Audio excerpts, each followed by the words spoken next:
in 2009 you were kidnapped in southeast Nigeria, and your abduction, or your abductors, demanded a 15 million naira ransom, and you were released subsequently after your family paid a ransom. Tell us about that experience.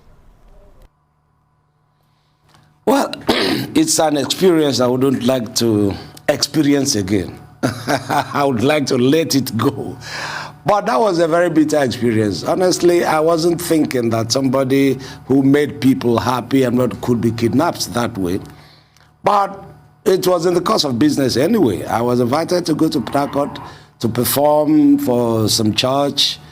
And on my way there, you know how these people, bandits, whatever you call them, they kidnapped me and they put me in the boot of my car and they took me somewhere I didn't know. In the night, I was just moving around. But one thing I found out when I was in that captivity was that it wasn't because of me. It was because of the situation in the country. A lot of things, a lot of young men who didn't have work to do were putting hearts into this. As a matter of fact, when they kidnapped me, it's like they showed surprise. I don't know whether it was real or it was fake. They showed surprise. Oh, was it you? I said, yes, it was me. I said, come and sit down here.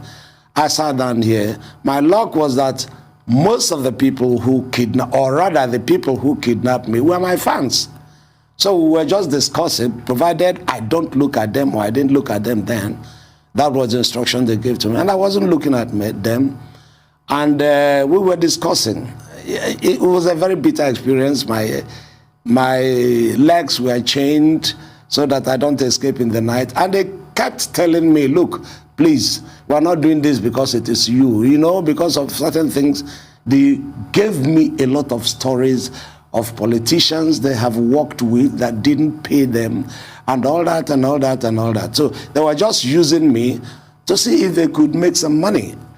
And even though it was a very bad something, I tried within that to talk to some people in the corridors of power to see whether in my own little way some influence could be brought to bear on the youth of this society, how to improve on their living standard and how we can curb some of these things. It was a bitter experience, but the thing, well, it's an experience all the same. And I don't think I'm going to go for a second tenure. Well, we don't want you to go for a second crack at it. But in terms of the really dark things that have happened to you, Nkem, your elder brother Bartholomew was one of 3 young Nigerians executed by General Buhari in the 1980s after Mr. Buhari took over in a military coup in Nigeria. I can't even begin to imagine what a traumatic experience that must have been for you. Buhari is, of course, Nigeria's current president. Your brother, along with 2 others, were executed by firing squad for a crime which was not punishable by death. They had dealt in drugs, apparently. What influence has that experience had on your life? Well, if I could understand your question very well, it was about my brother that was killed during the military era, Bartholomew Owoh. He was a brother and a friend because we were close. Yes, as a human being, when somebody who's close to you was killed in that kind of circumstance. In fact, I was working with the Anambra television that time, and I was so furious that I was shedding tears along the corridors because I didn't see.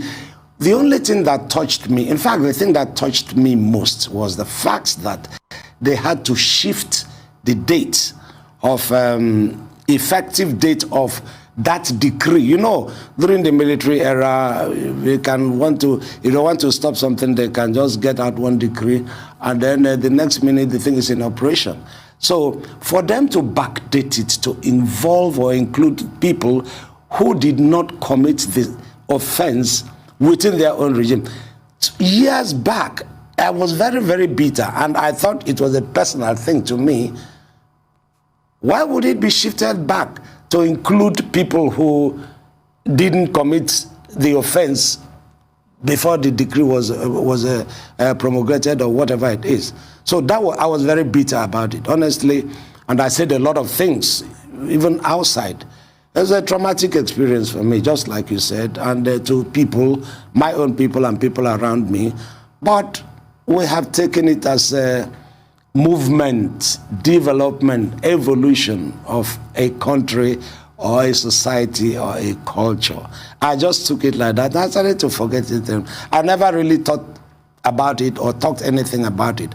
You just have to go and sit inside and think about it in your room with your own people.